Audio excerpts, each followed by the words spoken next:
Engineering Department here at the University of Tennessee. I'd like to welcome you to our weekly graduate colloquium series.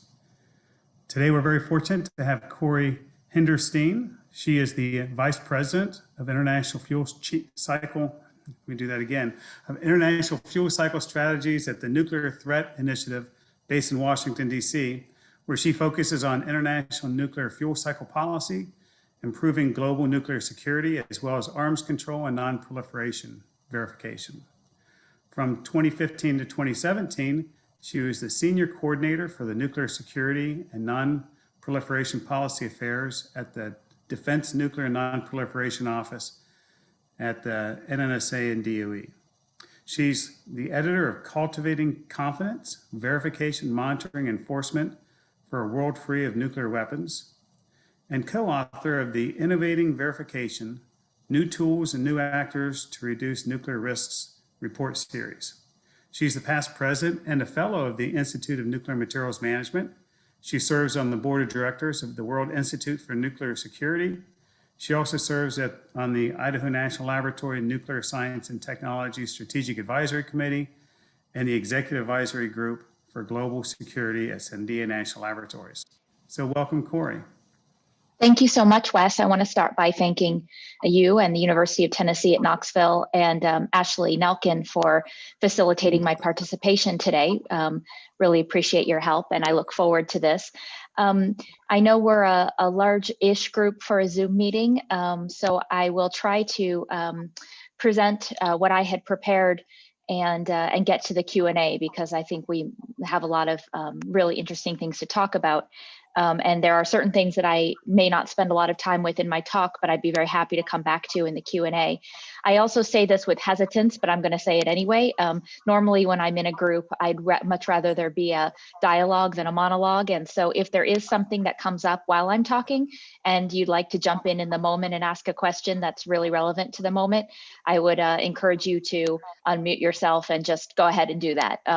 It's easier in a room where you can just shout out, but let's try to make this as reasonable as possible. But if we have to wait to the end to get to those questions, then we'll do that too.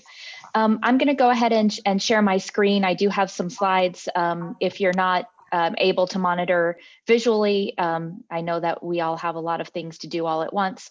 That nothing in the slides will make it impossible for you to understand what I'm saying otherwise, but hopefully it'll give you a little bit of visual interest to follow along as we go. So what I intended to talk about today is this issue of science and policy. And I use science generically. We can certainly talk about science, technology, engineering, but really the idea that that we constantly in Washington, especially in the nuclear area, are asking ourselves the question about whether policy is setting the technical agenda or whether science and technology breakthroughs are driving policy making. And what I hope I can argue through this talk and then our later discussion is that the answer is yes to both of those questions. I think there has to be a very clear and direct interface between science and technology and policy. And when that is done well, it results in better policy outcomes. And when it is done poorly, it results in less valuable policy outcomes. In the field of nuclear nonproliferation and security, policymakers are developing and implementing initiatives all the time based on the best information available about the technical state of the art, but also taking into account the diplomatic art of the possible. So there are limits that come from both sides and enablers that come from both sides. And officials who are making programmatic decisions and resource decisions for science and technology and engineering research and development, they're trying to match those priorities to the guidance from their customers. If you're at a national lab, you have many agency customers, agency patrons, but also aligning those with real world needs. And so this interrelationship between the two communities, the policymakers and the technical R&D community, is really at the heart of decision making in Washington. And where we have seen great breakthroughs on nuclear threat reduction, we usually can pinpoint a few of the technical areas that really drove that. Now, in speaking to all of you who have at least some connection to the nuclear engineering program, this is really important because I think that there are a lot of ways to pursue science and technology in a theoretical basic science, I would call it a disconnected way, disconnected from policy, certainly not disconnected from other areas of value. But engineering is, of course, applied. Engineering by its nature is applied. And I think that gives engineers a really great kind of leg up on how they can see, how you all can see the connectivity between your work and the policy agenda.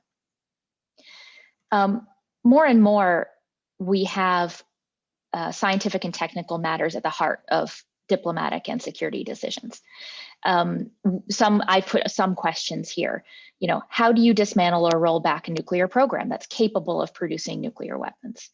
Is it realistic to seek a climate change accord that limits temperature to below a change of 2 degrees Celsius?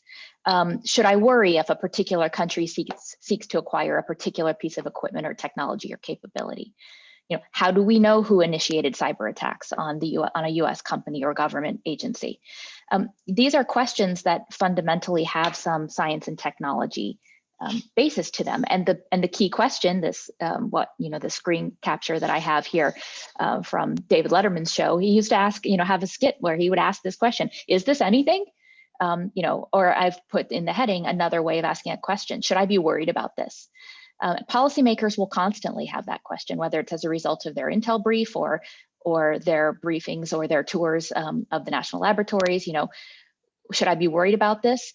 Which has a negative, but is this anything can also be a positive. Is this something I can use? Is this something that will help me in the problem that I'm trying to solve? And with rare exception, policymakers are not scientists or engineers or mathematicians or programmers. But the decision-making process moves upward from more expert to less expert as the problems get more complex.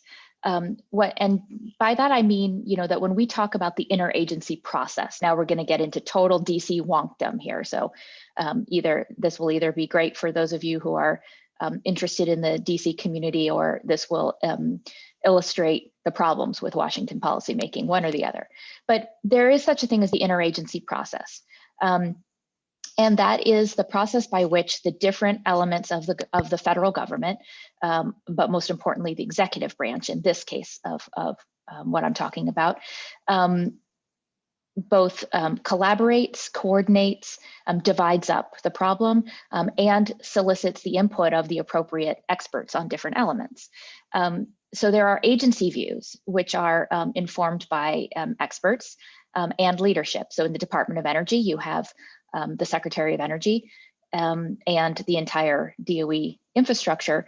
But and those agency views are usually built up. So this is what I mean by getting from more expert to less expert. So they start at the interagency policy coordinating level.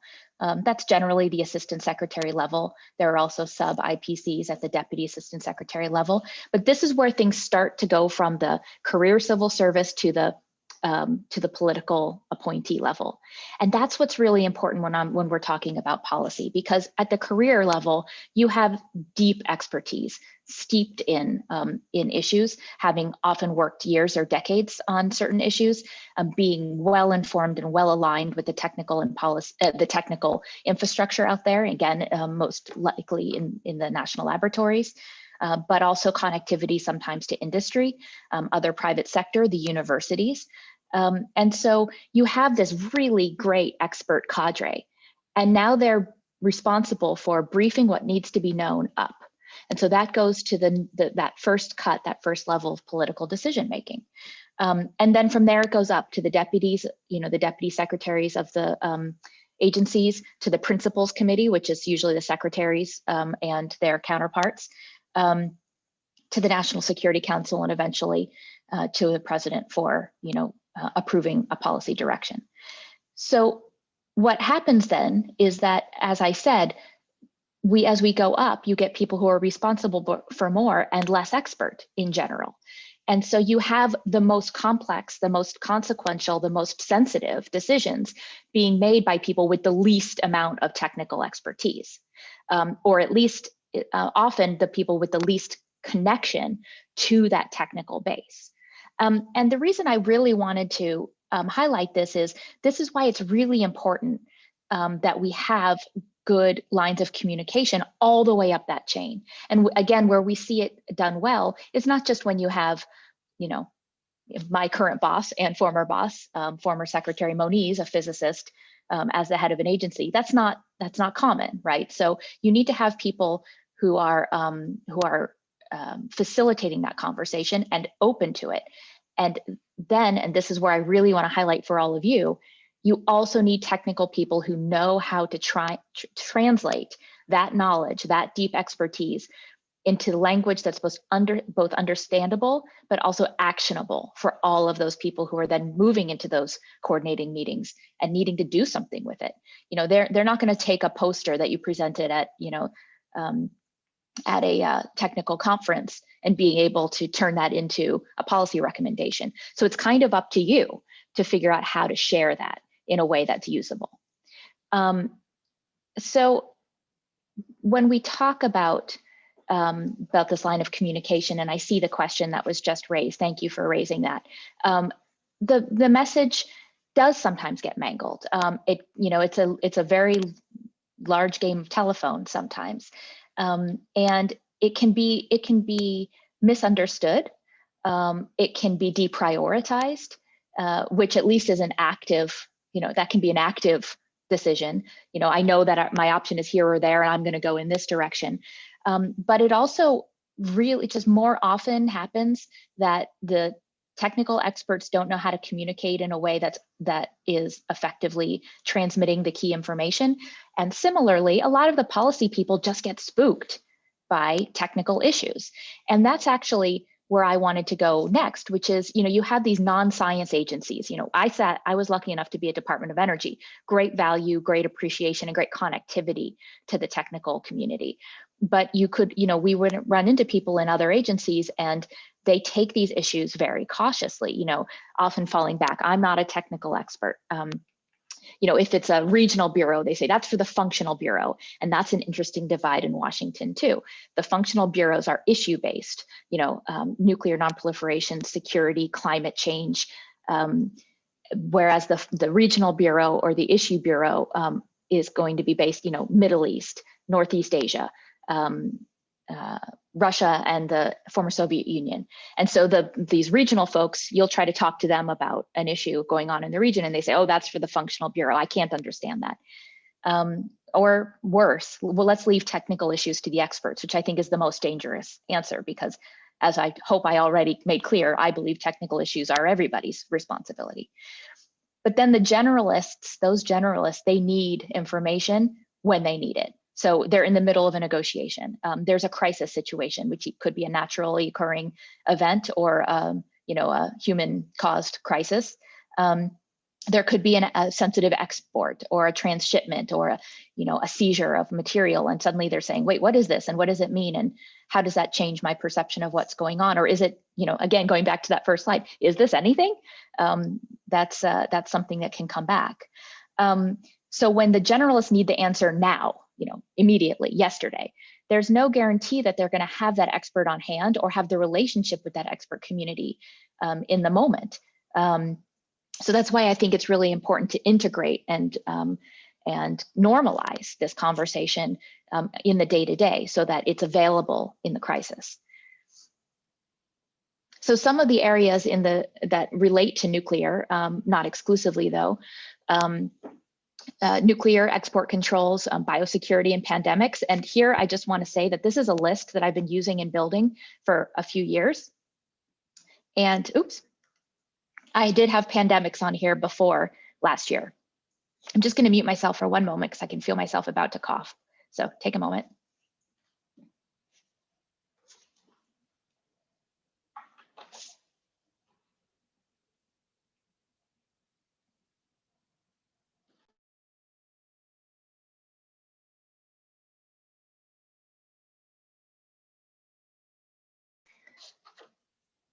Okay. See, I talk too much. So I wanted to use the case study of the Joint Comprehensive Plan of Action, the Iran nuclear deal. there's a lot we could talk about Iran and the Iran nuclear deal, the Iran nuclear situation right now. And if we want to get to some of that in the Q&A, I'm very happy to talk about it. I live in this issue on a regular basis. So I'm happy to get to that. For the purpose of this case study, though, I do want to just kind of talk through how the science and technology issues were baked in to the negotiation of this agreement, and not necessarily talk about what's happening now, where we're going, what do we think should happen. But again, very happy to talk about that in the Q&A. So what we have with the Iran nuclear deal was a political environment that actually was started to be built in 2013 under Iranian President Mahmoud Ahmadinejad.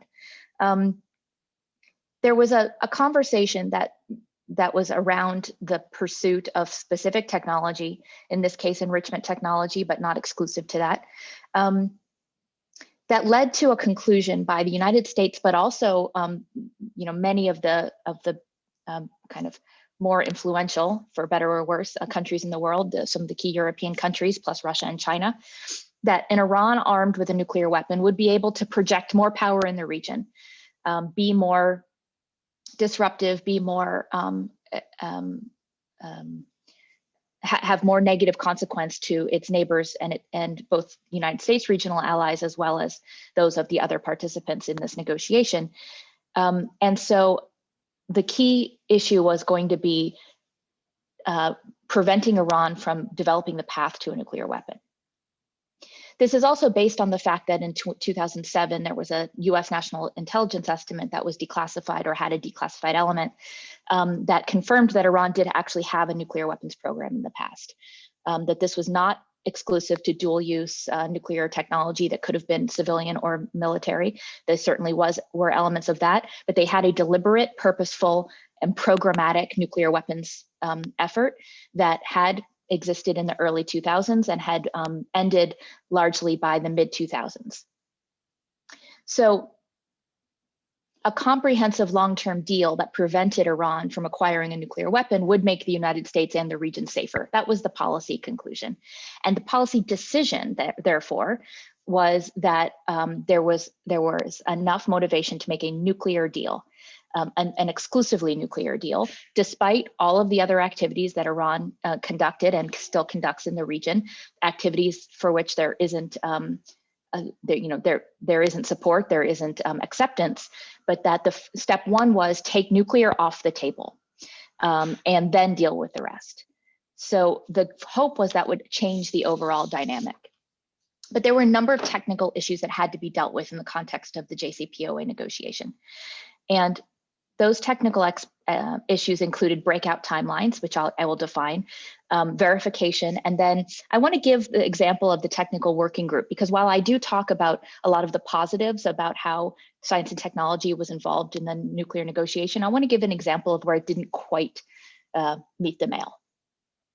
So when it comes to breakout timelines, when we talk about breakout timelines and Iran, I want to be very clear what we're talking about, which is the amount of time it would take for Iran to use all available technical facility and human resources towards the production of enough fissile material, highly enriched uranium or separated plutonium, for one nuclear weapon. That's what breakout time is. It doesn't take into account how you then turn that into a weapon. It doesn't talk about the delivery vehicle, a bomb, a missile, anything related to how you deliver the nuclear weapon.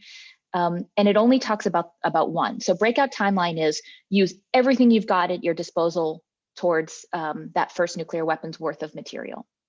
The decision in 2014, 15, that timeline was a political decision that the negotiators would seek to preserve a 1-year breakout timeline for at least the first 10 years of the deal. There's nothing magic about that. There's nothing magic about 1 year. There's nothing magic about 10 years. But the idea was that if Iran was to convert all of its available technology towards breakout, that 1 year would be approximately the amount of time that the world could use to then develop a response to that. If breakout timeline gets too short, then Iran can kind of do it before that response can be mounted. If it's too long, then you would ask, why are we worrying about this? And so 1 year was kind of considered the point, and this came directly from the president, President Obama at that time. But how it could be achieved, the president isn't going to tell us how to achieve that. The negotiators had to sit down and say, how do we get to 1 year for 10 years? And really, this is what they did. They had to look at the uranium pathway.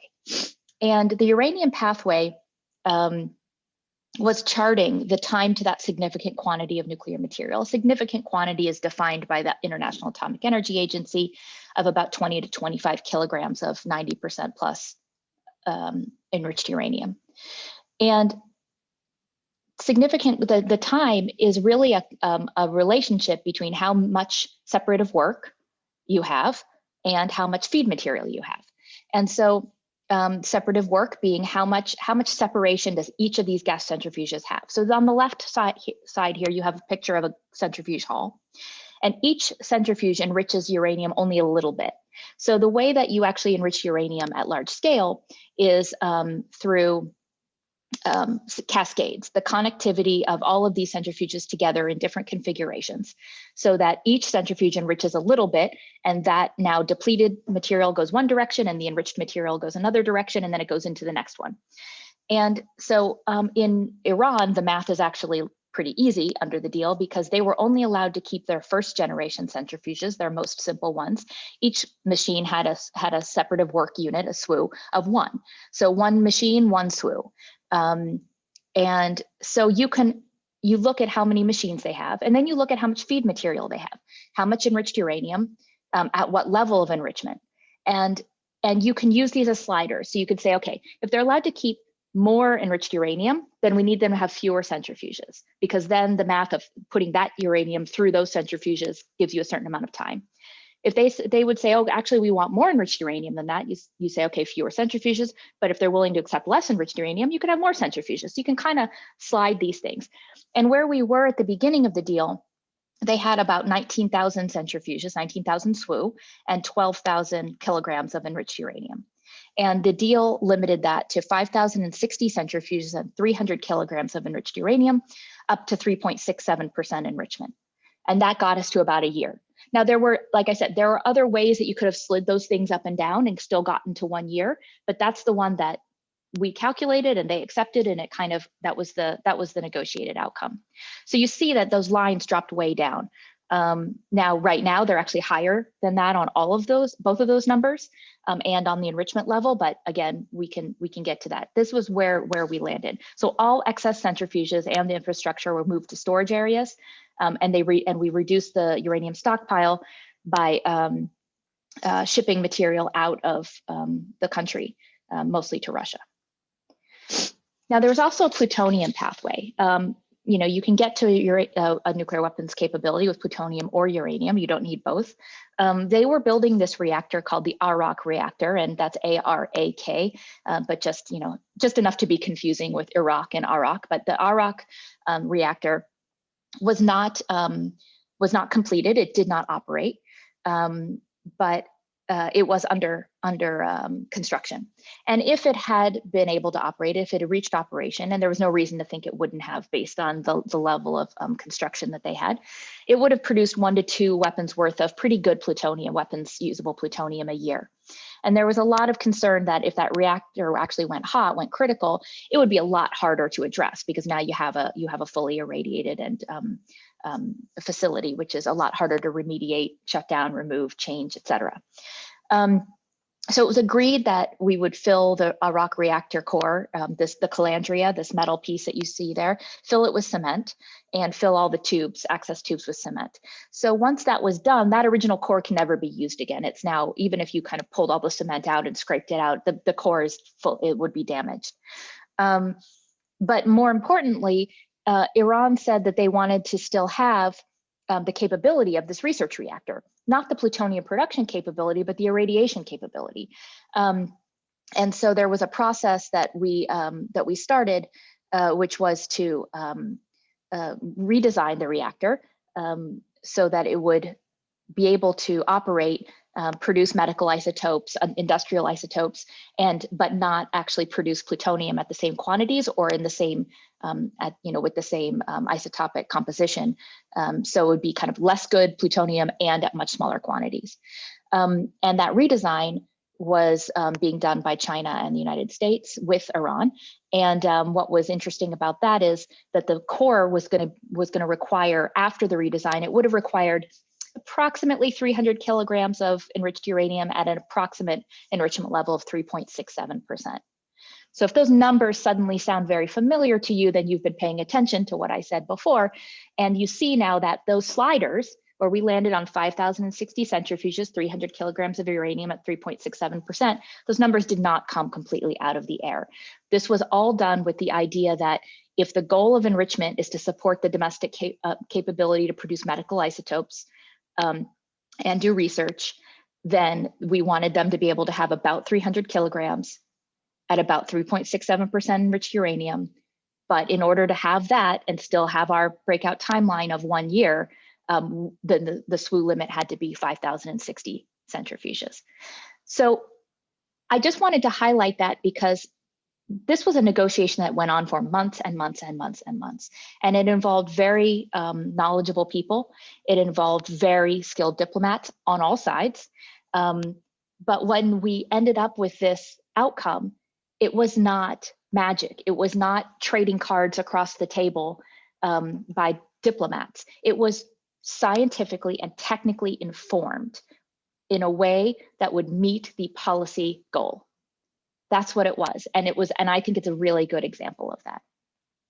Now, I want to give another example of kind of the inverse of that, the heavy water plant. So Iraq also had this heavy water plant because Iraq is a heavy water reactor as moderator and cooler, uses heavy water.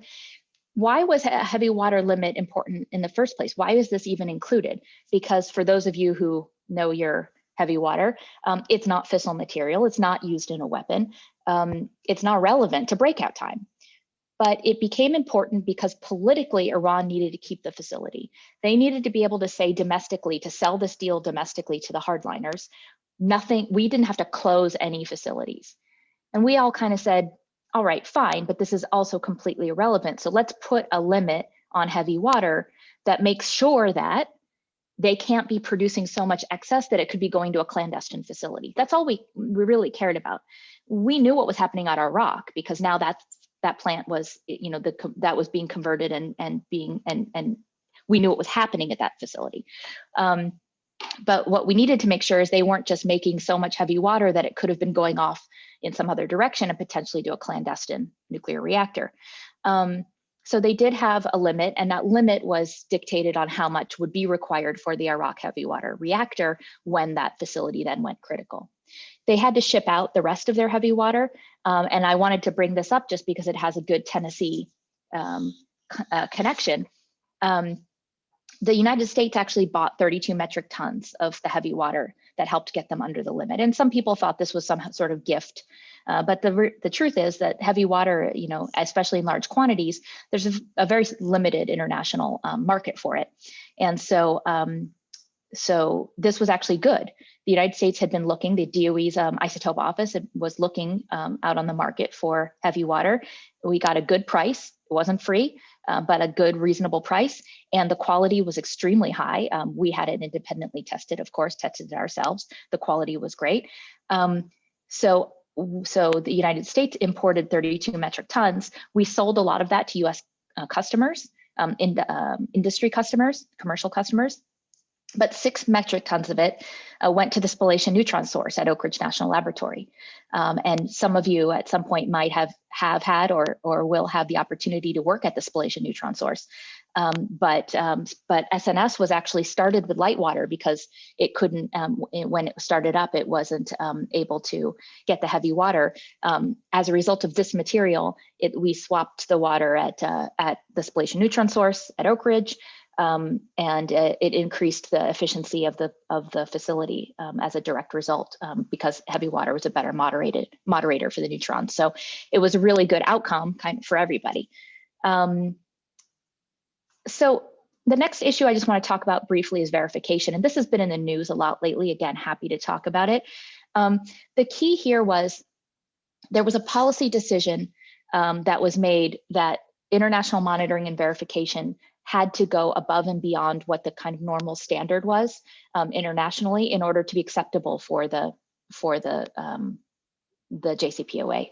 And the reason for that is that there were a lot of elements under the JCPOA that were restrictions that Iran was under that were not covered by the kind of standard international safeguard system that the International Atomic Energy Agency conducts in the rest of the country. There were limits, restrictions, and prohibitions that aren't covered by traditional safeguards.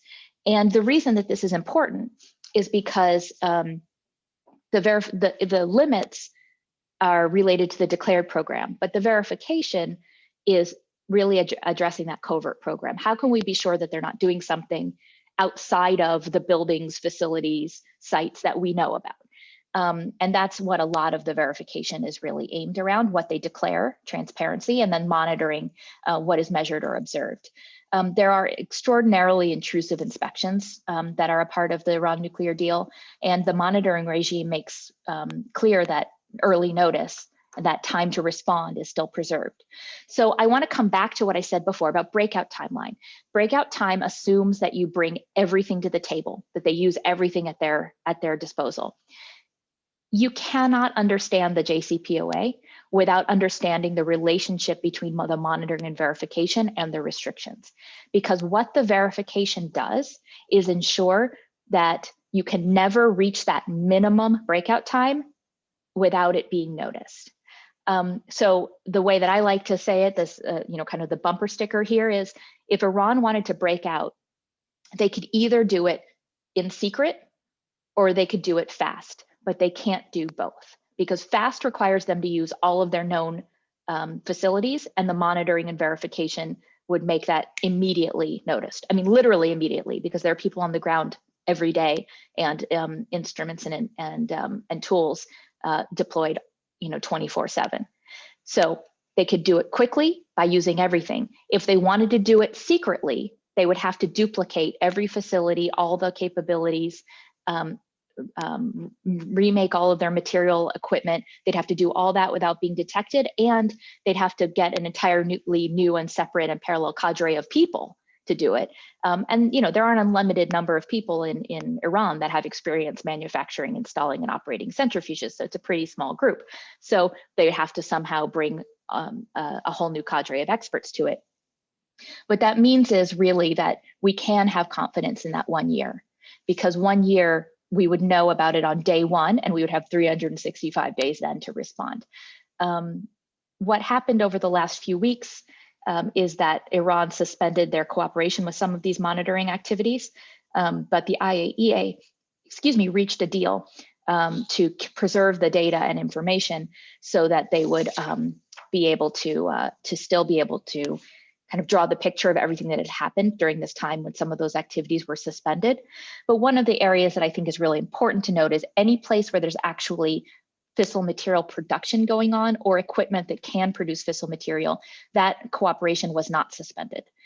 So, if you follow the news on this, you may think, well, did Iran kick the inspectors out of the enrichment plant, for example? And they did not. All the inspections related to the actual production of fissile material are still in place.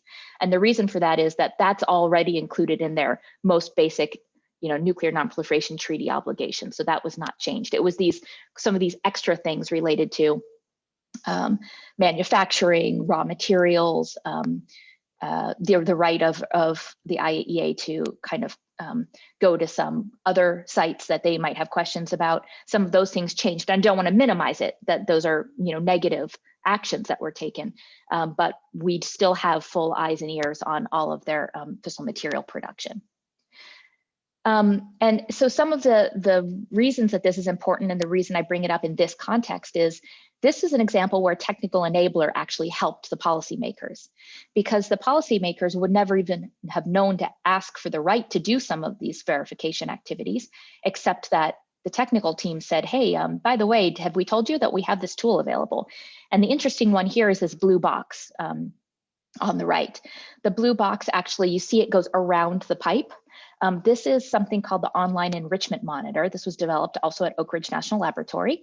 The OLEM is the only tool that actually looks into the pipe that's where the uranium hexafluoride gas is flowing, and allows that gas to be measured in real time as to what its enrichment level is. So normally, if you have an enrichment plant, what happens is, all of the gas flows through the system and gets deposited into canisters at the end, and the inspectors would go in and sample from the canister and say, okay, the enrichment here is, 4.5% or whatever it is. What the OLEM does is allows you to be watching the enrichment level of the gas in real time as it goes through the pipe. So, for example, if one were concerned that they would have material going through the pipe, but then have, you saw that picture I showed you before of the enrichment facility. There's hundreds and thousands of pipes here. So how would you know if one of those pipes was kind of like diverting off to another place and going into a different location? There are a lot of ways to try to know that, but one of the ways is to actually look at the material that's going through the key pipes. And then you could say, wait, I'm seeing higher enrichment level in this pipe, but that material is somehow not arriving, in the canister at the end. So I need to know more. It's a little bit of an early alarm system. So Iran is the only place in the world where these are actually in place and been deployed, and they were developed at Oak Ridge. So those are all really great examples of where the system worked well. And I'm coming to the end here to my conclusion. But before that, I didn't want to make this seem like everything was perfect and had no problems. I want to show you an example of where, when the policymakers come up with a policy solution to solve their policy problem and cause major headaches for the technical side. And that's something called the Technical Working Group. So paragraph 59 of Annex 1 of the Joint Comprehensive Plan of Action is this. And by the way, this is not the whole paragraph. This is a section of the paragraph. One of the problems that was happening in the negotiation was that the Iranians were saying, we have this limit of 300 kilograms, but there may be material which shouldn't count against the 300 kilograms because it is related to the conversion of the reactor that I was telling you about, where they'll actually be creating fuel elements related to that reactor. And that material can't actually be immediately kind of just sent back into the system and used for a weapon. So it shouldn't count against the 300 kilograms. And that argument kind of made sense, but kind of not. And frankly, they were getting to the end of the negotiation, and all of these really hard things had already been agreed. And the negotiators said, fine, we can't solve this by our own self-imposed deadline, and we need to get this done. So we're going to create a group that's going to be responsible for solving it. So they wrote this part of paragraph 59. And again, in a deal that's as long, I mean, I have my copy of the JCPOA. I always have it near me. It's 100 and some pages. There's always going to be challenges to implementation. There's going to be different challenges on timelines. Some of the parameters won't be well defined. But this is an example of all of that. So you think, okay, the Joint Commission, which is the kind of overseeing body of the JCPOA, will establish a group with the goal of enabling fuel to be fabricated, agreeing to the stockpile limit, but this technical working group will also within 1 year work to develop objective technical criteria to assess whether fabricated fuel and its intermediate products can be readily reconverted to UF6. The idea that if it can't, then maybe it doesn't have to count against, including those for the modernized Iraq reactor, will not count against the 300 kilogram limit. So here's the problem with this paragraph. It basically, in short, says, we can see that there may be reasons why material wouldn't count against the limit. We can't define those reasons right now. We're going to create a group to figure out the reasons. Boom, done. Negotiation over. All the ministers stand on a stage, shake hands, applaud each other. But here's the problem with this paragraph. None of these things are defined, and none of them are clear. So I was a member of the technical working group. I was part of the technical working group for the U.S. delegation that the Department of Energy established to implement paragraph 59.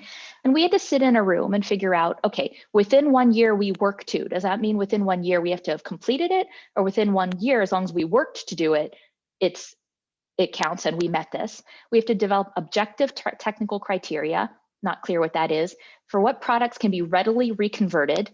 This is a phrase which has no technical meaning.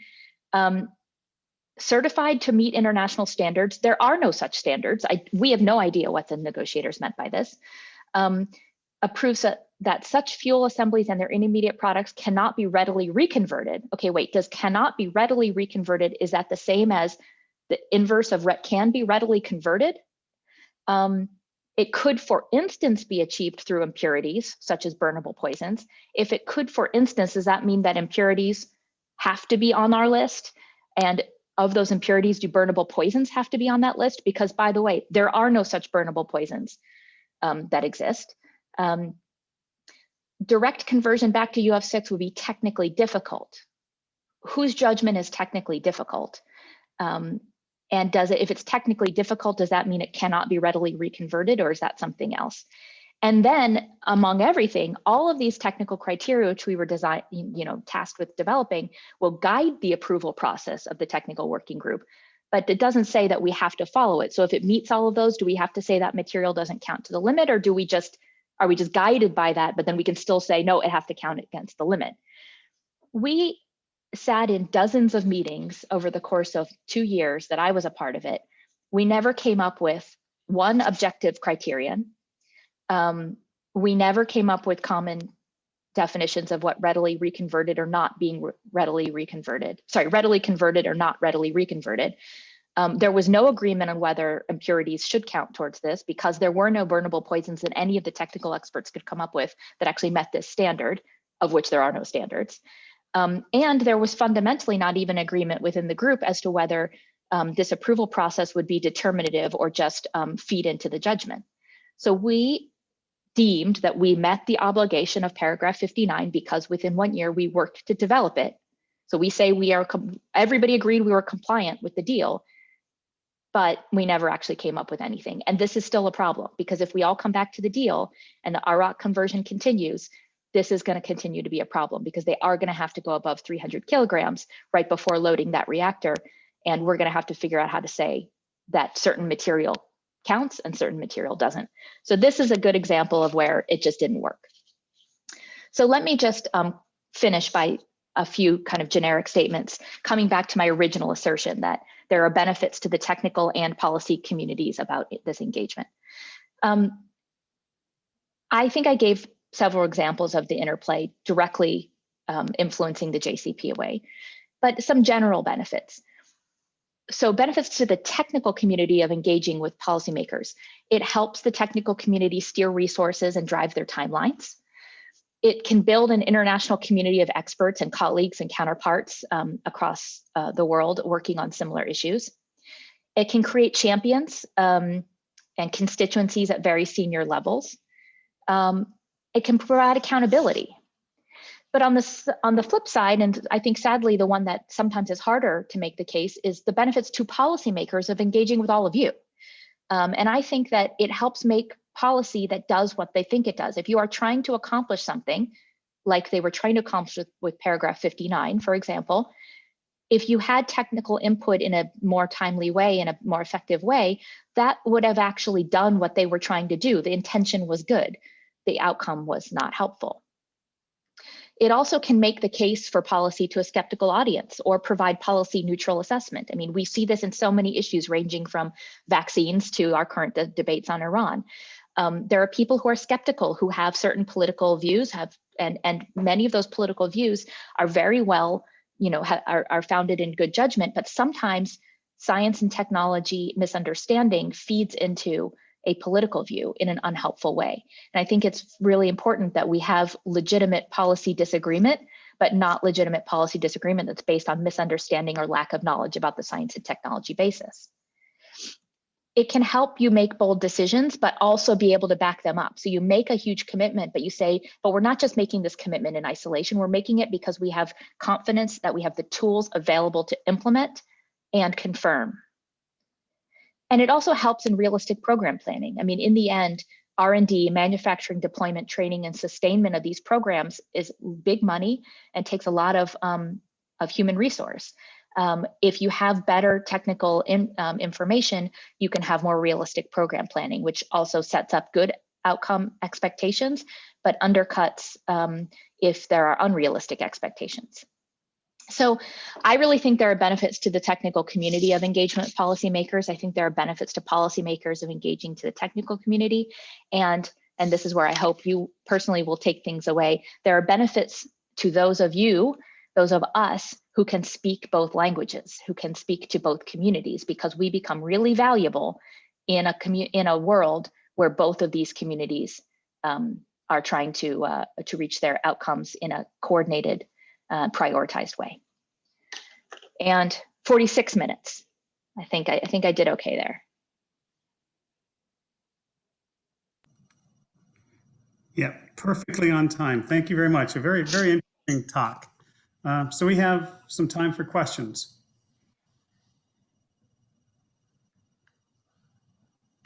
Okay, so no one's raised their hand yet, but you talked about that.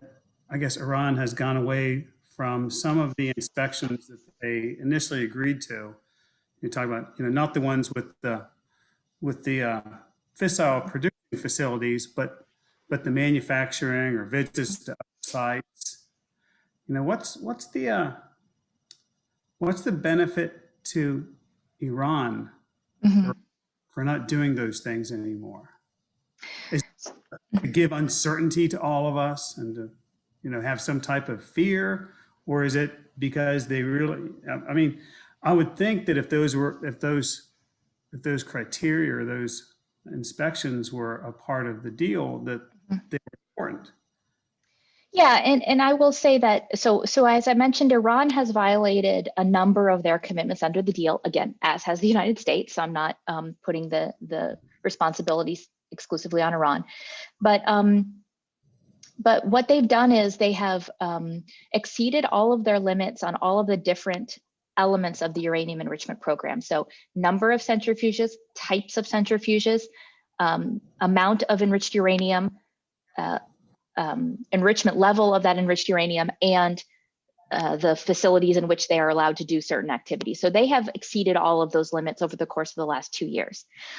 But what happened in December is that the Majlis, which is the Iranian parliament, the Iranian Congress, passed a law that basically said that unless the United States rolls back some of the reinstituted sanctions, that Iran was required to take the Iranian nuclear program was required to take certain escalatory actions. That included things like increasing from 4.5% enriched uranium up to the 20% limit of low enriched versus high enriched, right up to that 20% limit. It related to producing uranium metal, and metallurgy is another area that was prohibited. Uranium plutonium metallurgy was prohibited under the deal. And reducing their cooperation with some of the monitoring and verification, these kind of extraordinary monitoring and verification activities. And so I'm not going to try to get into the psyche of Iranian leadership or decision makers as to why they did it. So I'm only going to take their words, which is they are trying to exert leverage on the United States to say, unless you do this, we are going to do that. And the United States hasn't done this, so they have done that. And the this in this case is sanctions relief. And some of those sanctions, I think, are appropriate for Iran to expect the United States to roll back as a basis of coming back to the deal, with both sides coming back to the deal, because they are specific to the JCPOA, and they were removed by the previous administration specifically because of the JCPOA, because they had stepped away from the JCPOA. But there are other sanctions. And nothing about the JCPOA was supposed to constrain the United States' ability to still respond to Iranian malign activities in the region. And so there are others of these sanctions that were put in place because of Iranian attacks on US bases in Iraq, because of Iranian support for other terrorist organizations, terrorist activities, Iranian activities in Yemen, activities in the Gulf. So some of the sanctions that have been put in place have nothing to do with the nuclear program. They are in response to Iran's other regional activities. And that's where things start to get complicated, because if Iran expects the United States to roll back all sanctions, I don't think all of that is warranted. Or at least let me put it this way. One could argue whether the sanctions are warranted or not, and one could also argue whether sanctions reach our national security objectives. There are entire, we could have a whole nother discussion about how effective sanctions are. But specifically for the to answer the question, how do we get back to the deal? Some of those sanctions are not actually a path back to the deal. They're on a separate track. And so that's where negotiation is going to actually have to be done very carefully and importantly. So that was a long way of adding in some other additional elements. But the short version is that Iran wants the removal of these US sanctions. And in particular, they also want the removal of US sanctions that do hold at risk other countries' activities, because Iran is one of a couple of countries in the world for which the US imposes so-called secondary sanctions, which basically means that it's not just what American companies and American individuals can do with Iran. If a European company wants to do business with Iran, the US will now sanction that European company as well. And that has limited a lot of European and Russian and Chinese and Japanese and others' ability to kind of make good on their obligations under the deal, even while the US stepped back. So there's a lot here. And that's really where Iranian interests lie, is on that sanction space. So if you had your crystal ball, what's going to happen in the next 1 year, 5 years? Now, do you have any thoughts? Yeah. Probabilistically, where could we be headed in the near future, or maybe the 4 to 5 year future? Yeah, I mean, Dr. Moniz and I talk about this a lot, and he's the pessimist and I'm the optimist. I still think there's a path back to the deal. I really do. And I think there is, because frankly, I think all the participants in the deal want it to be in place, at least in the near term. I mean, as it stands now, we are in a less stable position with Iran, and under the deal, we are in a more stable position with Iran. That doesn't mean that this is the answer forever and always in the future. It doesn't mean that there aren't areas where we can and should seek to strengthen our engagement with Iran and constraint on some of their other related activity. But at least as a starting point, coming back to the limits of the deal seems to be the consensus correct starting point for all of the governments that are a party to it. The problem is, and some of you who are familiar with your memes, when I've given a recent talk on Iran, I ended with a picture of the Spider-Mans just pointing at each other, because that's where we are right now. Everybody's saying, you go first. No, you go first, but you did it, you did it wrong first, but you did it wrong worst. And it's, it's really hard from a diplomatic perspective to get to that first step. So I do believe if we can get to that first step, then we can figure out a path back. I mean, then it's just trade-offs. We can figure out a path back. So, but are we going to? I tend to still be optimistic that we will, but I lose my optimism a little bit every day because we do have an Iranian presidential election coming up in June.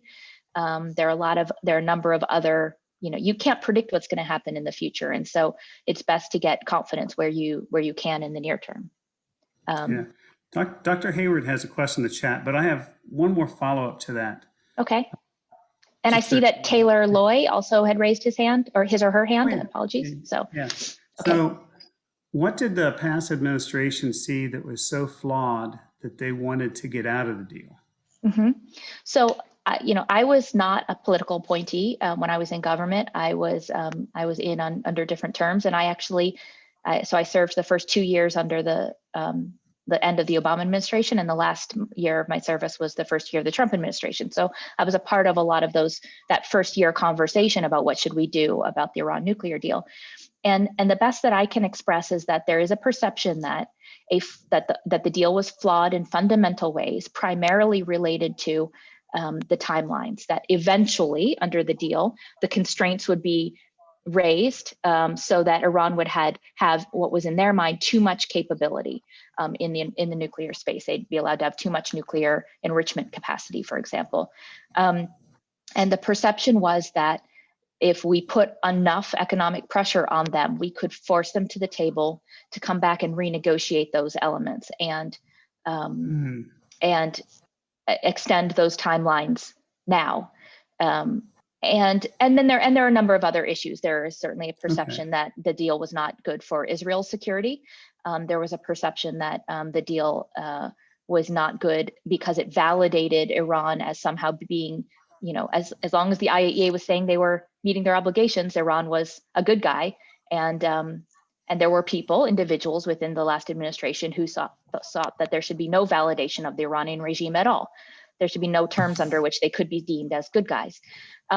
So there were both technical arguments as well as some broader geostrategic arguments. And I mean, my argument on the technical was, frankly, if we don't like that these constraints are going to come off later, why do we want them off now? Even if you argue that the timelines were not appropriate, which certainly they're not forever. That's absolutely true. Some of the elements are forever, and we've now lost those forever elements in addition to, we threw the baby out with the bathwater a little bit. Okay. But yeah.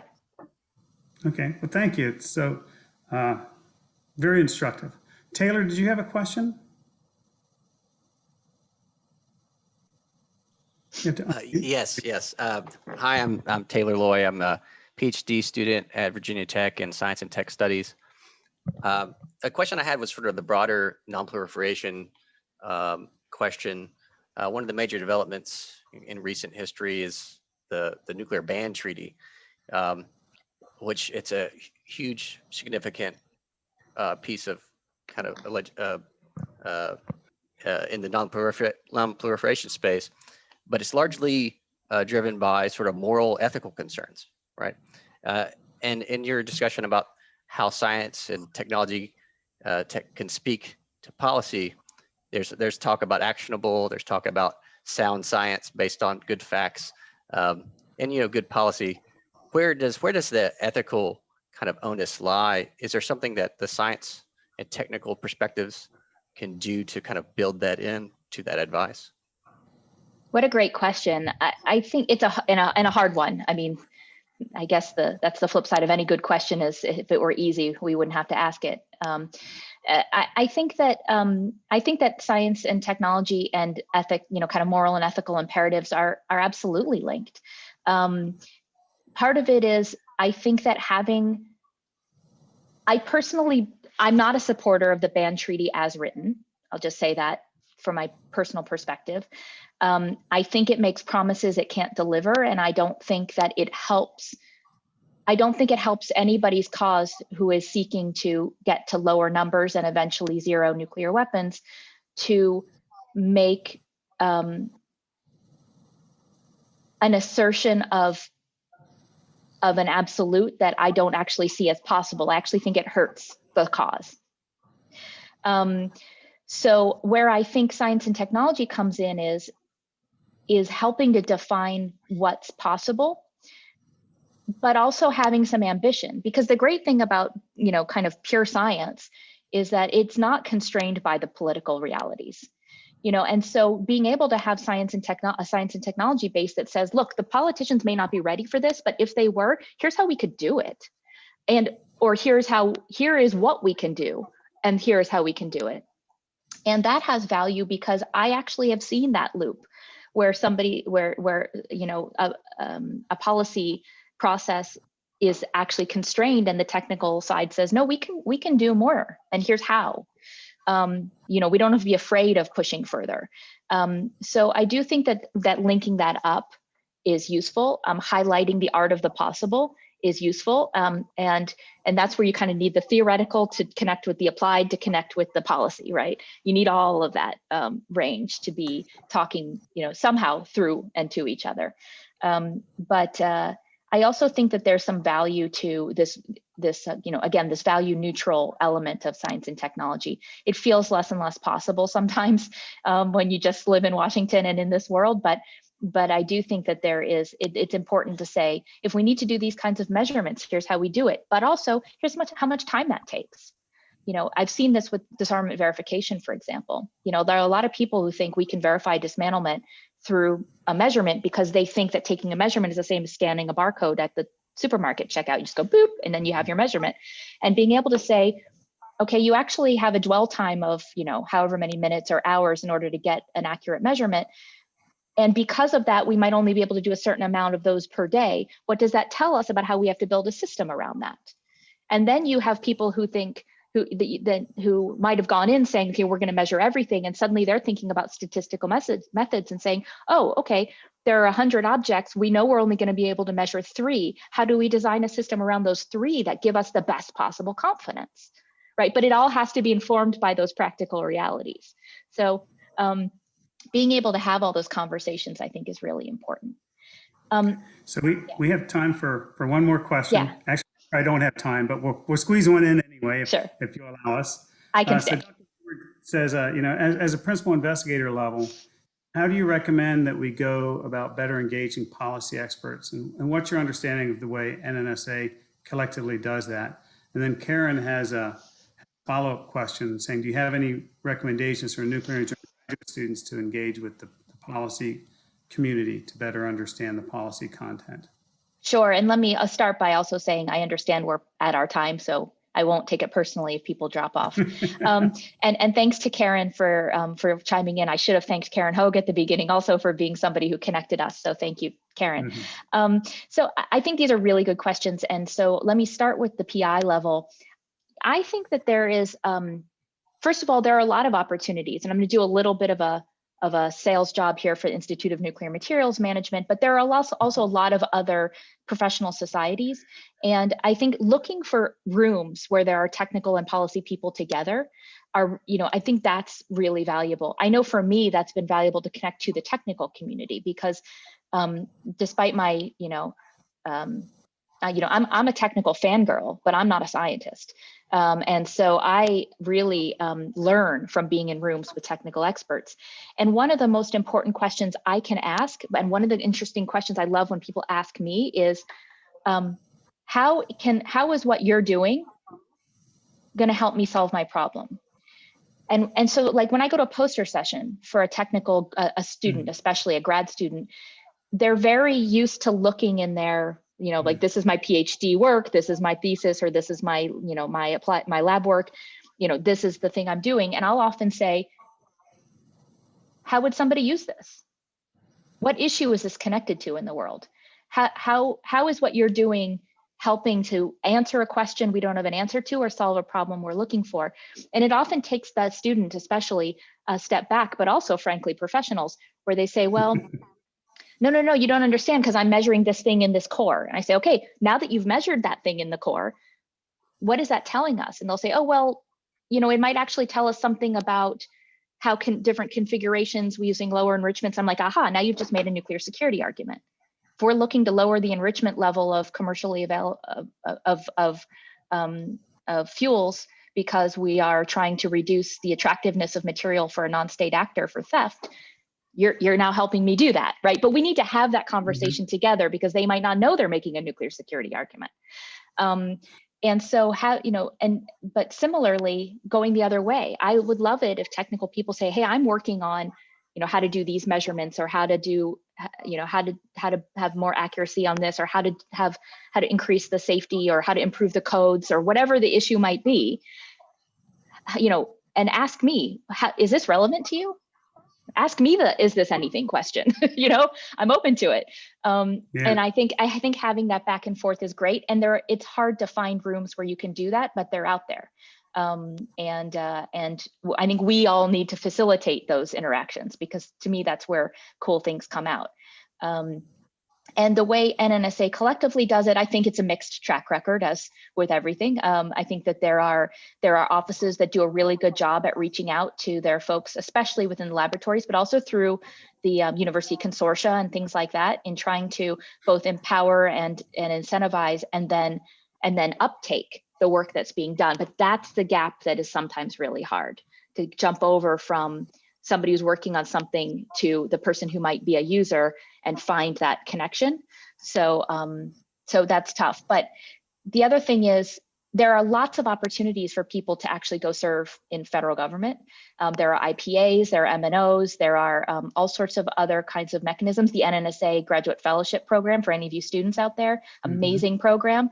And even if you don't want to work forever, in Washington in a 1970s building, just being there and experiencing it and seeing how the conversations go and seeing who's relevant and seeing how information flows could really, really help you when you then go back to do the work that you're really interested in. So I think that all of those programs, if you have any interest, are valuable and they're great opportunities.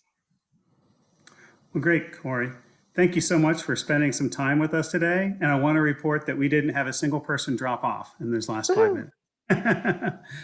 For the students that are out there that are taking 501 seminar that may be looking for last week's speaker, Morris Hassler's presentation on our archive, it's going through some security reviews out at Y12, and we'll put it up once, we gave Morris an opportunity to make sure that that nothing was said that someone might have a concern about. And so that's being held up. But when it comes, if anybody wants to, miss that seminar and wants to write up their paper on that seminar, I'm not, the 1 week time is going to be extended. So don't worry about that deadline. Corey, thank you again for a wonderful, informative seminar, and have a great day. Thank you all.